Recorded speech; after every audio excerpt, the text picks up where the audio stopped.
Welcome to Garden Views.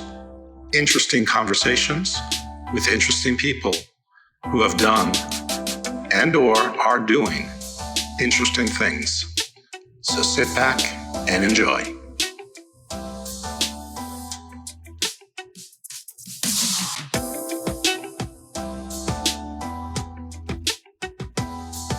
Welcome everyone into Garden Views this week. Sorry for the different intro, but I sort of got tired of the old Garden Views introduction, and I figured that this was a little bit more fun. That's Star Trek Deep Space Nine. Obviously, we don't own the music, but we use it in a de minimis fashion, and this is for journalistic purposes only, of course, and informational purposes. As you may have guessed already, because of the theme music, we are going back into space law and related topics, which is, one of the main recurring themes of this show.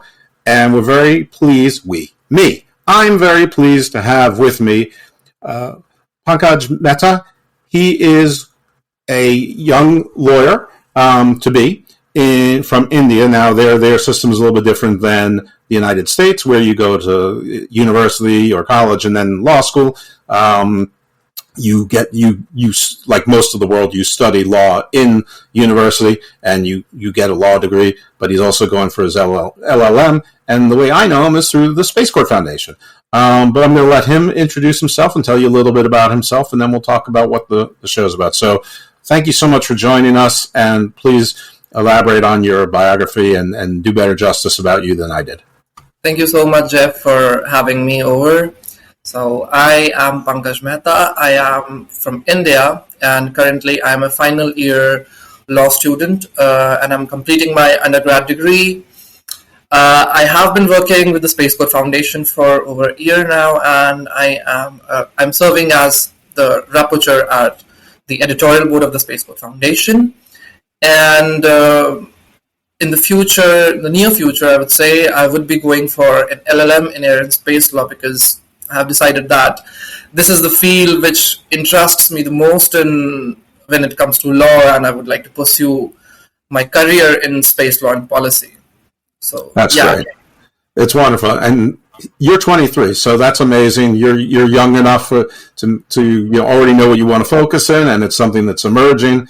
And I think you're with the right place. And just for people who don't know what a rapporteur is, since it's sort of a fancy word, it's basically he's completed his internship, but afterwards he's sort of like a working ambassador for the Space Corps Foundation. Still does work with the Space Corps Foundation, volunteers, may help other interns. It's just sort of an honorarium, so to speak, title. So that's what it means in this context. I know about 5 or 6 years ago there was a band called the Raconteurs. They were popular in the United States. I'm not sure about anywhere else, but he's not a member of that band. Maybe he is. I don't know. We don't know. Anyway, so I have Pankaj here for a few reasons, and one aspect he's very passionate about. He's really passionate about all of them, but one is near and dear to his heart. But first, we're going to talk a little bit about. I'm going to try to frame the show. We're going to talk a little bit about the history of India's space program and any laws that India has agreed to, whether it's treaties or laws that multilateral, bilateral treaties or arrangements, or any internal laws, and sort of the status of the Indian space program and their policies generally. Then we're going to get into sort of internet access from space, sort of like what Elon Musk is doing with Starlink, but beyond, just Mr. Musk's endeavors. And then the topic that is, probably most near and dear to him is he's very concerned about environmental law with regards to space, which is interesting. We had another guest a few months ago, Yana, who's also from the Space Court, who, one of her passion project is light pollution, and not necessarily just from space, but, that's where, you can have the most impact in the future anyway. So with that, if you could just give us an overview of Indian space law in whatever order you think is most appropriate. Okay, so I'm not going to bore everyone with how Indian Space Research Organization was established and how the founding scientists carried a sample of the rocket on their bicycle to get it, test run and everything, and that is how they established ISRO. I'll just go a little bit into the Constitution of India, and then we'll move to what is the status of space launch policy in India. So in India, we follow a quasi-federal structure, which means that we are not entirely federal. Just like the model which is followed in USA is not what we follow here. In India, the central government has more power, if I have to say, as compared to the state government. And in order to make sure that the subject matters between the states and the center are divided in a rigid format, there are lists in the 7th schedule of the Constitution of India, which are the union list, the state list, and the concurrent list. Space is a matter which falls under the central or the union list, which means that only the central government has the power to legislate over it. Now, coming to the status of space launch policy in India. So far, and I think India has been quite late to commercialize outer space, because it was only in the year 2020 that the central government decided to commercialize outer space, and they announced that we would be letting private players into the commercial space industry, and they can use the government-owned launch sites to maybe launch their satellites and operate space assets. Since 2020, it has been almost 3 years now, and we still do not have a concrete space law or an act to govern commercial activities in outer space. All we have is certain policy documents from the Department of Space, or ISRO, which would come into effect after the approval of the union government, and we are still to get that approval. So all we have is draft documents on how the Space Act of India would look like, and these are like. If I was an evil Bond villain, which I strive to be, but I don't have the resources. Yeah. But if I was, and I wanted to launch my rocket from India, it would be at a private site, which was a public site, but now is privatized, or at least the site is public, but the private sector has the right to use it, license it, whatever the case might be.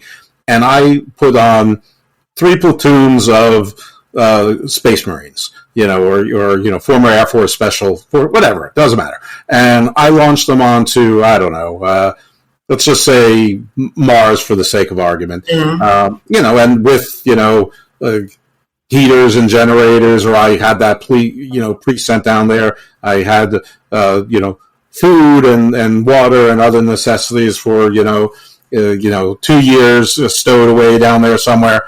Robots were already there setting things up. Anyway, and they go down there and they claim Mars for me. The evil Lord Jevzikistan, Emperor Evil. That's okay. That like India doesn't vet it. I imagine you can't just send anyone to India with machine guns and weapons. But let's just say they were pre-positioned there on Mars also. So they all look like regular astronauts. There's just a lot of them, and they just have tattoos and buzz cuts. That theoretically no one's there to stop them, and they've broken absolutely no law of India. When I talk about these policy documents, which are the draft policy documents of ISRO, which are there available on the internet, these documents only talk about how the Space Act of India would look like. It states that, we aim to protect the outer space environment, and we aim to fulfill the treaty obligation. At the same time, we also want to make sure that the research in space relating to space exploration would thrive. So if I have to put it generally, the current draft documents only talk about principles on which the Space Act of India would be based on, and they do not concretely talk about anything. And I don't think based on those policy documents I can answer that question. But if I have to go, if I have to analyze that question from the perspective of how India has reacted to such things, or the law as such reacts, in the law in India may react to such a situation, then I'm sure that the Space Act of India would have certain kind of due diligence clause or something like that in the future, so that they could make sure that someone cannot launch a payload which has weapons in it and send it to some other planet. So I'm like sure about it that they would be making sure to deal with such issues. Okay, it wouldn't just be as easy as I like to pretend. Yeah, it won't be that easy. Plus, and also weapons have to be launched from somewhere, and yeah. Okay. Without the space treaty, the liability is always with the state. Mm-hmm. Out of Space Treaty, Article 6 and 7 combined effect, the liability of any damage caused to the space objects, like outside space, to any celestial object. If I have to talk it in a layman's term, the liability is always with the state, even if the actor has been a private entity.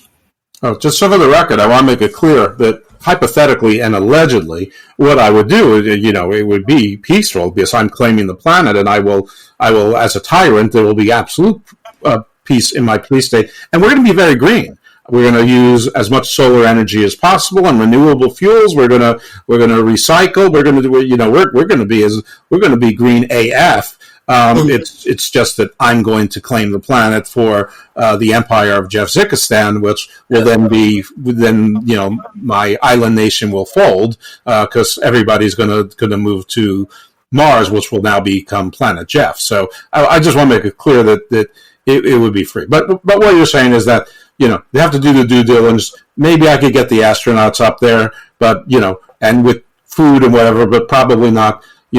I couldn't get the weapons up there, but if I was clever enough, I could probably get food and water and other materials up there that look like they could be for research facilities, like I was doing a research station in Antarctica. I'd have to find a more clever way to get my weapons up there, or maybe bribe someone $1 billion. So something. Yeah.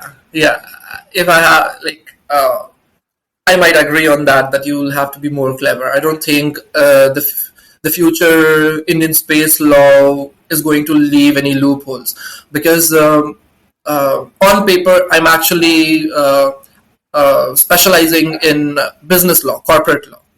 Mm-hmm. And when it comes to corporate law, India has the most rigid form of corporate law on paper.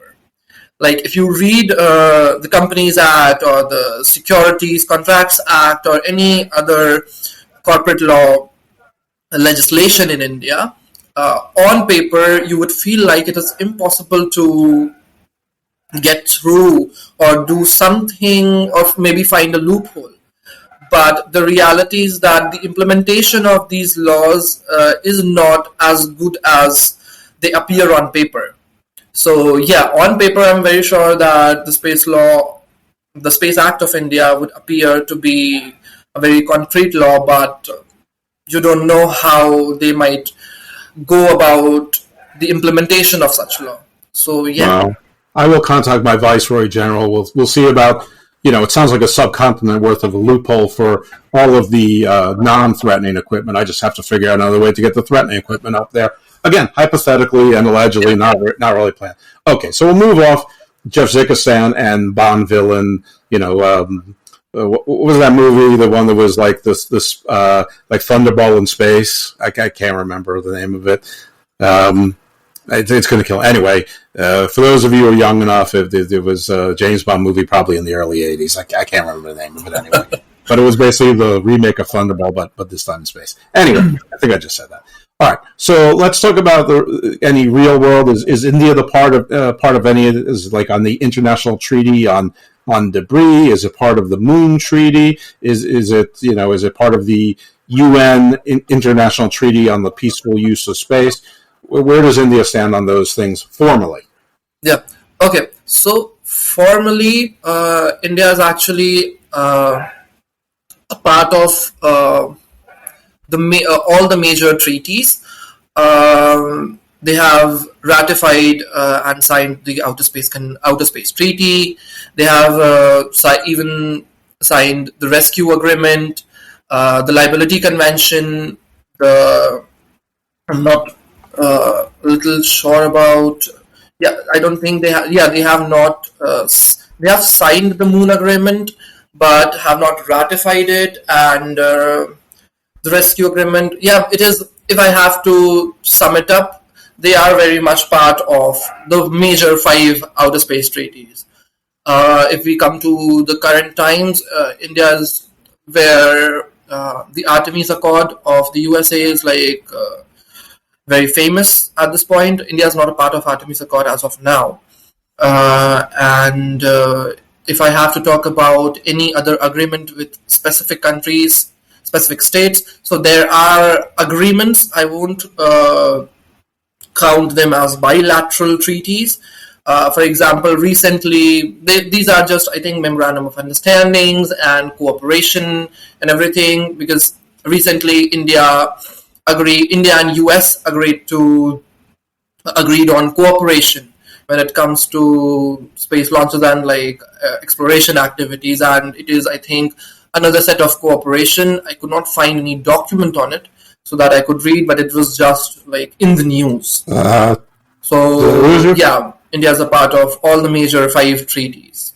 All right, folks, thanks so much. While Pankaj was talking, the internet went out. Not just the internet, the power went out on my side. Here on the East Coast of the United States, the power went out. It's not even stormy out here. I'm in Maryland. And of course, the internet took twice as long as the regular power to come back. But Pankaj was patiently sitting here, and I'm not exactly sure where it stopped. And we're going to try to pick off where he thinks he lost me, where I was probably just a frozen image on the screen. And so if you hear anything twice, or you hear any sort of, it was something that sounded strange in the middle of the show, that's the reason why. All right, with that out of the way, please continue where, as best where you think you left off, or we can cover some of the same ground again and keep on going. Yeah, so we were talking about what all international law instruments has India signed when it comes to space law and policy. So India, of course, is cooperating with a lot of states when it comes to space exploration. So that is there, and you might not find concrete documents to read about these memorandum of understandings or international cooperations. And therefore, I would just stick to the 5 major outer space treaty, which are Outer Space Treaty, Liability Convention, Registration Convention, Rescue Agreement, and the Moon Agreement. So India has ratified the Outer Space Treaty, Liability Convention, Registration Convention, Rescue Agreement, and India has only signed and not ratified the Moon Agreement. And if we talk about the recently very popular, the Artemis Accord, which is a US project to land humans back to Moon, India is still not a part of it, and I think there are 18 or to 23 countries which are part of the Artemis Accord, but India is not a part of it till now. Okay. All right. Well, I think that's a pretty good overview about the state of Indian law. You have any idea what their general policies are? Any reasonable predictions to make, or do you think that's outside of your purview? Okay. So there are basically 3 recent documents which have come into picture, draft documents.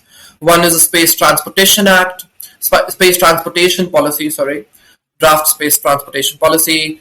draft space communications policy and the draft humans in space policy. So the humans in space policy basically covers almost everything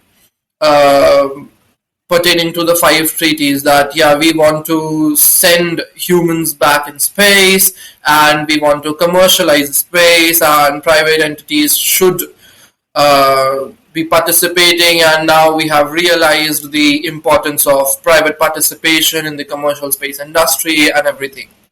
So it is a very generic policy. It actually, all 3 policies are quite generic because they talk all about principles, and nothing on what would be the procedure, or how do you, let us say, actually get the license. They do not talk about the procedure in detail. Not both, but all these 3 policies talk about the establishment of IN-SPACE, which is the Indian National Space Authorization Center. So ISRO has established IN-SPACE, which will take care of all the authorizations when it comes to launching a private space asset, or let us say a satellite, if we have to be more specific. So IN-SPACE, they established along with announcing the news that we'll be opening space industry for the private sector. IN-SPACE is very much there, it is functioning. But the problem is for us as lawyers that we are not aware of the fact that how IN-SPACE is operating. IN-SPACE has actually given authorization to at least 5 Indian startups to launch their satellites in space using the public-owned or the government-owned launch site. Skyroot India is one of them. Dhruv Space is one of them. And Skyroot India is actually, I think, is the one which has taken the lead, because they have test launched their rocket so that they can launch a satellite, and they plan to launch India's first commercial privately owned satellite by the end of 2023. I don't know if they'll be able to make that deadline or not. But the question here is, we do not have any concrete law on authorization or anything on how do you authorize a private entity to launch satellite, what is the procedure. There are, of course, appendixes, forms attached to the policy documents, but these are just draft policy documents, and they will only come into picture, or they will only get the status of law once the union government approves of it, and the union government has not approved of it.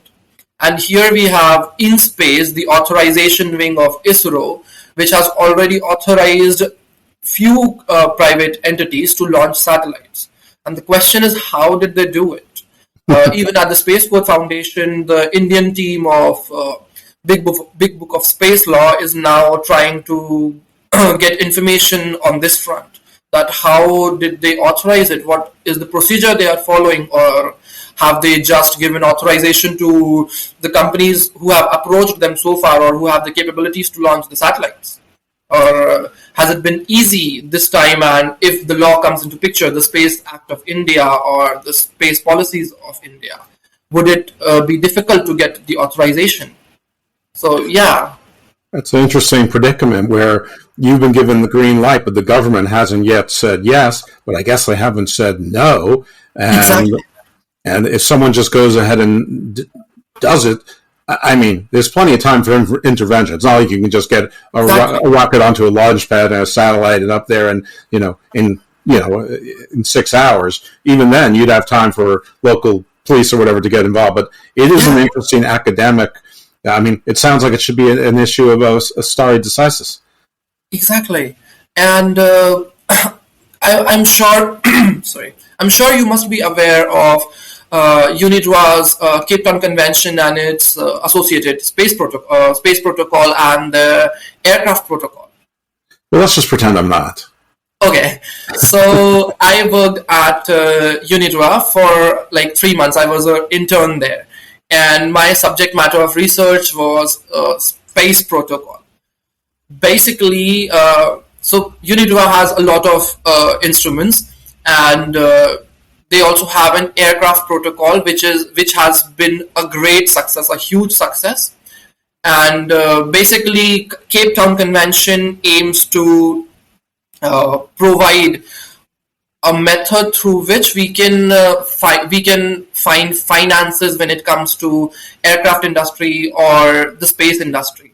Right now, because space is a very unpredictable industry, plus the space assets operate in a very hostile environment and we do not know what will happen next, the finance has been an issue there. Like the risk involved is quite high, and therefore people think twice or maybe thrice before investing in space, especially the new investors. So space protocol is a way through which you can actually create an international interest in your current or maybe future space assets. Let us say you are going to launch a satellite, or you have already launched a satellite.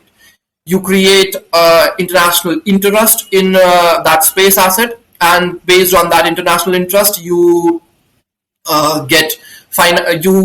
pick up money or finance from the market, and the finance, the person providing you the finance has the guarantee that, oh, I have an interest in the space asset, so I might be able to recover it in case of any loss or something like that, or if the person who took the loan or the money from the market is unable to pay. So it's sort of like a multinational bank with insurance built into it? I cannot say for sure because I only know the law aspect of it and not the intersectional aspect of finance with it. But it is an instrument which the states could, because, okay, I'll give you an example. Let us say that you launch, you already own a private satellite. Mm-hmm. Okay, you are an owner of a satellite, and now you want to launch maybe another set of satellites, and you are looking for finance. So what you do is you create an interest in your current. Create an interest in your current space asset, and you get finances based on this interest from someone in country, let us say country A. Now, because it is an international interest and you two are people from two different states, conflict of laws will always come into picture because you are two peoples of two different states. Now, in your state, the interest which you have created is, let us say, not enforceable.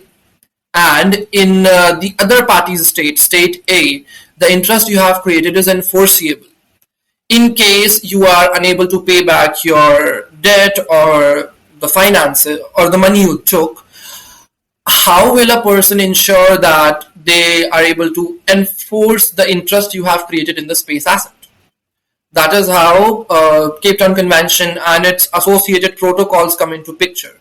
This is like an international agreement on which the countries would agree, and they'll agree that, okay, the international interest in, let us say, aircrafts or in space assets or in locomotives will be governed by these set of rules. So in future, we do not have any conflict. So let me see if I understand this. So this is almost like the Hague Convention, where countries have agreed to a forum for dispute resolution, a court for particular purposes to resolve it, and they agree, at least in principle, to be bound by the findings. And this is also a great way if you are, let's say you are 5 nations that don't have the money for a space program and can't afford a weather satellite, but somebody's going to launch a weather satellite, or all 5 of you together can. You all you go through the convention, you sign whatever the papers are, you get the weather satellite up, and you can all share the data, I guess, to predict whatever tsunamis, regular weather, tides, whatever it is that you need that you think is going to help you. And if you're on some sort of payment arrangement, if you don't, presumably the other states can sue you, or your state gets eradicated, and instead of it being 20% ownership, it becomes 1/4 ownership for the remaining. Whatever the case may be, Yeah. whatever the powers of that court. So that's what it's about. But this is still not about deciding the forum, because UNIDROIT is actually not going to be the forum which will take care of the dispute or would try to resolve the dispute. They have only drafted this document. Yeah. So when it comes to aircraft protocol, ICAO is the appropriate forum which takes care of all the disputes when it comes to aircraft protocol of the Cape Town Convention. So it would be maybe some other institute which which might turn out to be the body which will take care of the disputes, or the dispute settlement body under this convention. Protocol. Maybe it'd be The Hague, some international court of claims, Yeah. or something like that. Okay, well, we don't know what that is exactly, but it would be something like that. It's not a crowdsource, it's not a GoFundMe, though, for space, Yeah. subsidized by governments. Okay, I understand that. And by the way, a while ago I said stellar decisis, or stare decisis. I don't remember which I said. Yeah, I thought- it's stellar decisis, yeah. It's stellar decisis. So the audience, you may not recall when we had Nathan Johnson and Chris Hearsay on, they were on different episodes from the Space Court Foundation. What that is the Space Court's educational program, but it's done almost in like an animation Law and Order style thing, where they have legal scenarios that they come up with, and in a humorous but accurate way, they present it on YouTube. So the Space Court Foundation has a YouTube channel, and Stellar Decisis is one of the programs, and they sort of do it almost like Law and Order, but it's issues regarding space, and try to figure out how it would work in front of courts. Which is funny, because I was thinking a good episode might be if Texas secedes from the United States, and you start launching rockets from Texas, but they still need NASA's approval. You sort of get the same situation that you might have in India, where there is a federal government that's involved, but in this case, they technically don't have. It's a relationship of convenience. They don't have any jurisdiction over Texas, which is seceded. They just sort of are still using NASA assets or whatever. Maybe not. I don't know. Maybe it becomes Jeffzikistan, just on the largest southern border of the United States. So anyway, or becomes a new border. Anyway, that might be a fun episode for Stellar Decisis, but that has zero to do with you. And so, all right. But this is a good segue. We're talking about satellites, because one of the things you were very interested in was satellite, and especially satellite provided internet services. So why don't you talk a little bit on that? Yeah. So this is a very new development. Yep. So I'll start with the fact that internet has become the very basic necessity for us these days. Just like food, water, we cannot survive without internet. And there are reports which still state that in certain parts of the world, people still cannot access internet. And with 5G and beyond in picture, what has been suggested by many private operators, that we would be using satellites as the enabling infrastructure to provide internet access through by placing constellations in low Earth orbit, and this would be a very high-speed internet, and it would cost us a lot initially, and then it would not cost us so much, but again, it is still costly. So there are multiple issues with satellite internet access. The first one is that satellite internet access would intersect with cybersecurity and cyber law. And as such, we do not have any international cyber law in picture. Now, satellite internet access would operate through multiple satellites. Currently, it is just SpaceX which is operating or providing satellite internet access through satellites. And if Elon Musk's plan goes as per what he's thinking, SpaceX alone would end up launching around 43,000 satellites in 10 years. So they would be placing 43,000 in total, 43,000 satellites in the lower Earth orbit. And it is also interesting to note that low Earth orbit or any orbit is a limited natural space. You can maybe take it, imagine it in the form of a cylinder or a tube in which you can fit in only a number of things, and after a point you will not be able to put any more things in that tube. Same goes for orbits. After a point we will reach a place where we will not be able to place any more satellites. So SpaceX is one which is planning to place 42,000 satellites. Then there are competitors of SpaceX which have similar projects on satellite internet. Amazon has one of its Project Cooper. Then UK has its own project, which is OneWeb. India recently launched, I think, around 40 satellites, micro slash small satellites for OneWeb. Then China and Russia have actually banned satellite internet access, and China has plans of its own that the government would be providing satellite internet access, and we'll be launching our own satellites and everything. Another issue which comes with satellite internet access is because the number of satellites in low Earth orbit would be increasing. It would lead to a lot of space traffic management issues. Plus, it also brings in the topic of dark sky protection, which a director of Space Code Foundation might have talked about. I think you mentioned it earlier that she was on the show as well. Yep. So yeah, dark sky protection comes into picture with satellite internet access, because you'll be launching so many objects into the space, and if someone may Google the current status of the orbits, or they can get an image of the space objects which revolve around the Earth, that person might find that it is very much crowded out there. So Chris and even Jonathan once shared this link to a website which has all the information relating to what all space objects are out there, and it is basically a simulation of Earth and all the objects which revolve around it. And when I saw it, it was if I have to put it correctly, it was very much crowded. It was crowded to an extent that it looked like we have launched a lot of waste material out in space, although those are like space objects and a lot of them are satellites. But it is crowded to the extent that it is just dangerous at this point, I would say.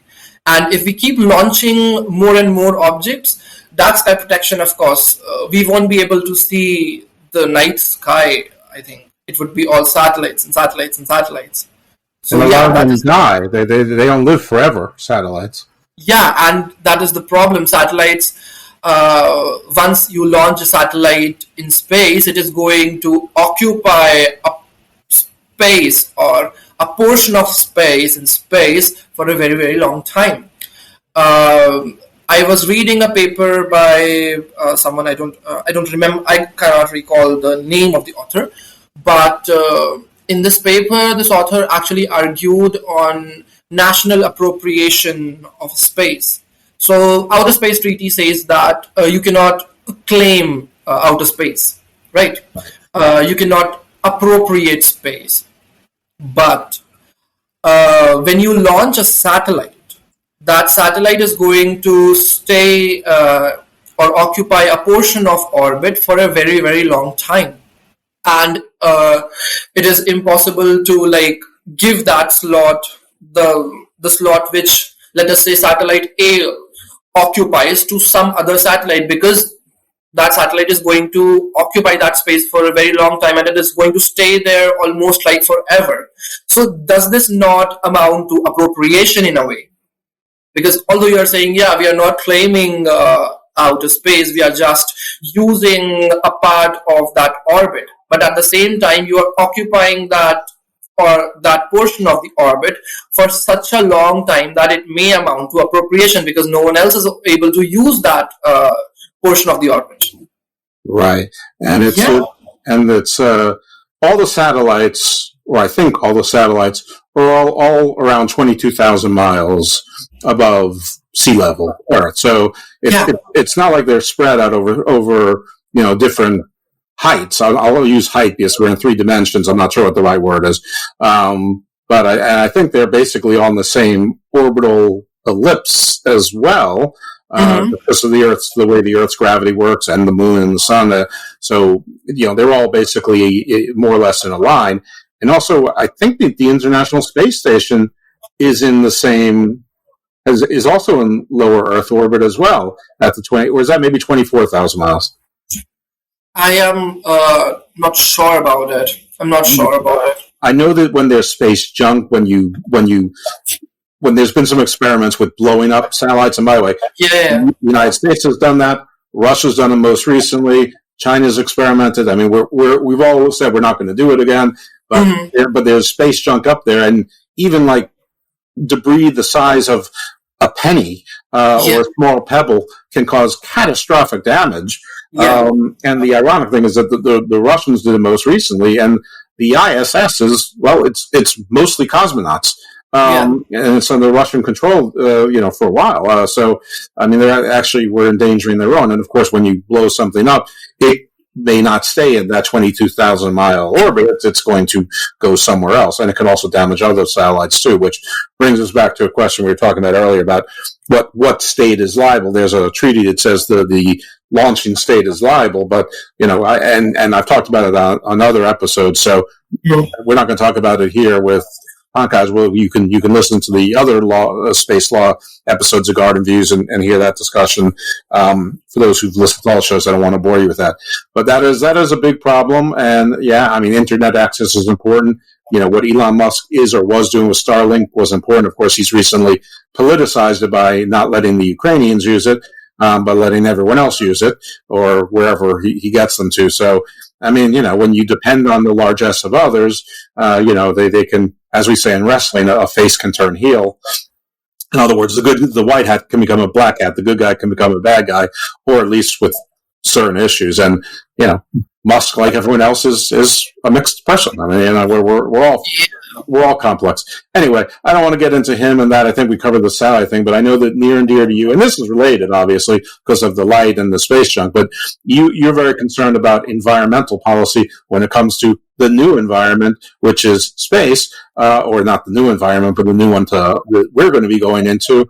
I mean, that's not to say you're not concerned with the environment of terra firma as well, but this is a show on space law. So why don't you talk a little bit about that and what you view as the problems building onto the satellite issue and space junk, and what you think would be good policies, or what maybe you hope to do in your career to alleviate or address these systemic issues.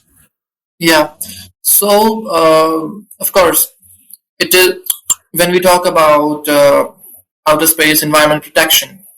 So, the first thing anyone would try to find out is whether there is something in international space law which concretely talks about outer space environment protection, and that person would be then led to Article 9 of the Outer Space Treaty, which in some way addresses the environmental issue, but at the same time, the major focus of Article 9 is on the protection of Earth's environment from any harmful interferences from outer space.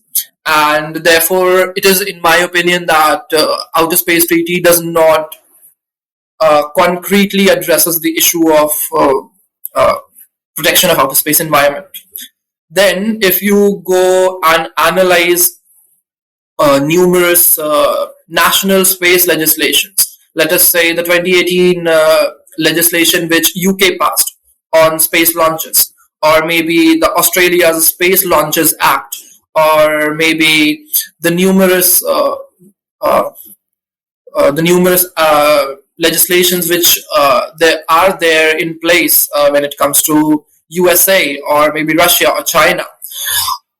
These legislations have something very, or if I have to add one more, in 2017 in India we actually had a draft space activities bill which was presented in one of the houses in India, and it also contained a clause on environment protection. So keeping all these legislations in mind, they have one thing in common.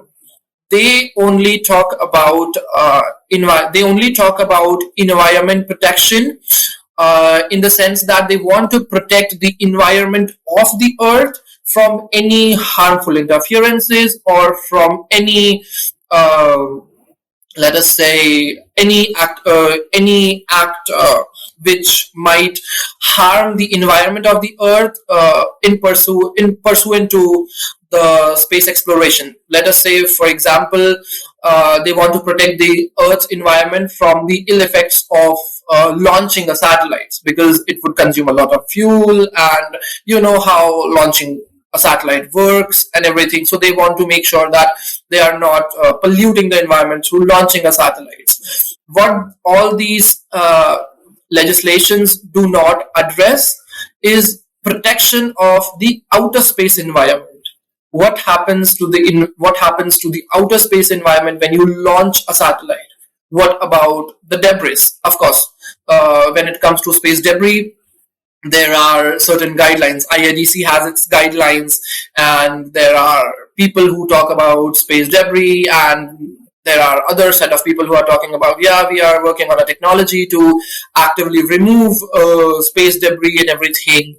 But the point remains that if we talk about legislations, it appears that the states are not very much concerned about the outer space environment, and they only want to protect outer space environment to the extent when it serves their economic purposes, or I would say they want to economize or monetize the outer space environment. They do not want to protect outer space environment for the sake of protecting outer space environment. If such a protection has some attached economic interest, then for sure the states are going to protect outer space environment. In the 2017 bill which I was talking about, which was discussed in India, there is a clause which talks about even outer space environment protection, and they had imposed a certain form of fine if you are found polluting the outer space environment, which could also lead to I think 3 months imprisonment. But the problem with that clause or provision is that the amount of fine which they have decided in the Space Activities Bill 2017 was very bare minimum, and any commercial private space launching company would be easily able to pay that fine. It would not be a very big deal to pay a very small amount of fine. That the gravity of that fine was really minimal, or the amount of fine was really small. So my major concern has always been that the states I don't think that states want to protect outer space environment for the sake of protecting the outer space environment, unless there is an economic interest attached to it. Which brings me to the question that how do we, if at all we are supposed to protect outer space environment for the sake of protecting the outer space environment, then how do we do it? So space is of course one of the 3 recognized international spaces. Antarctica is one, high seas is the other one, and third is the outer space. When it comes to the exploration of Antarctica, because even at Antarctica you cannot claim sovereignty, and it is not owned by any state, and all those things. Sorry. So yeah, when it comes to research activities or exploration activities in Antarctica, they have they have a legislation in place or an international agreement in place which actually talks about the protection of the Antarctic environment. And this legislation actually seeks to protect the Antarctic environment. And the procedure, if I have to run you through the procedure in a very fluid manner, then before the states are under an obligation to make sure that whatever activities they are planning to undertake in at Antarctica, they'll have to first evaluate the environmental impact assessment. They'll have to first go for the environmental impact assessment of that activity and what all effects it might have on the Antarctic environment. And then they have like three categories under which they'll have to categorize the activity which they are planning to undertake. And if let us say it falls under there are like three categories. First is yeah, you are okay to go with the activity. The second is okay, the activity might cause some environmental damage or may threaten the Antarctic environment, but at the same time it is maybe okay with certain adjustments to go with the activity. And the third, I think, is you cannot go with this activity because this is going to cause a lot of damage to the Antarctic environment. And yeah, so that is how they go about it in the international instrument. But we do not have anything like this when it comes to launching satellites and outer space exploration. When it comes to environmental impact assessment of satellite launches, the environmental impact assessment would only take into consideration the damage the launch of a satellite might cause to the environment of the Earth, and it does not take into account what damage it might cause to the environment up there. So yeah, that is like a major concern, and people, I don't think, talk much about protecting outer space environment for the sake of protecting the outer space environment and not just to maybe gain something out of it, maybe finances, money, or like not to think about their economic interest for once. I know it sounds so idealistic and everything, but at the same time, I think it is very important to protect the outer space environment because it is already a very hostile environment in which your space assets are operating, and you have already invested so much in launching that space asset, in making that space asset and making it function in outer space. So it is idealistic, but I mean, so was protecting the oceans and the air 150 years ago, and now it might be too late. So the easiest way to keep a little problem from becoming a big problem is to address it on the front end. I know that it's not maybe as pressing to some as the environmental crisis here on Earth. Yeah. Also, a large percentage of the population doesn't believe there's an environmental crisis here on Earth. But while space is enormous, it's not as big as one might think as far as how we use it. We already talked about the ellipse and the orbit around the Earth. But also when you launch things to the moon or other celestial bodies, there's maximum efficiency routes that you do certain times a year when the alignments are correct, when the trajectories are maximized. And right now, for fuel savings and lots of other reasons, that's the difference between making a trip to Mars viable, not viable. Making a trip to Mars take 3 months instead of 9 months, or whatever the case might be. Same with the moon. And so the routes, think about trade routes if there was only basically one or two. And so even though the oceans are very large, if all the tankers or all the planes were only flying in one route, it could get crowded pretty quickly. And so that's what we're talking about here. It's not like Star Trek where you can go anywhere and go into hyperspace and whatever it is. But anyway, those are all very valid concerns. I thank you for sharing that. I don't have any answers. I'm barely catching up to the problems or the issues, but I thank you for your insights into India and India's law and these other issues that are near and dear to you, not just from an Indian perspective, but from a solar system and beyond perspective. And I thank you for taking your time. And I apologize for the technical defects. And fingers crossed that this turns out okay, and we can splice them all together and don't have to do a do-over. But I appreciate that. And for those of you out there, thank you for listening. Please give us a nice rating, give us 5 stars, give us a review, and by all means, refer us to your friends and colleagues, because how else are we going to grow without those referrals? Yeah, thank you so much, Jeff, for having me over. It was really nice to talk about it, and I hope that a lot of people listen to this, and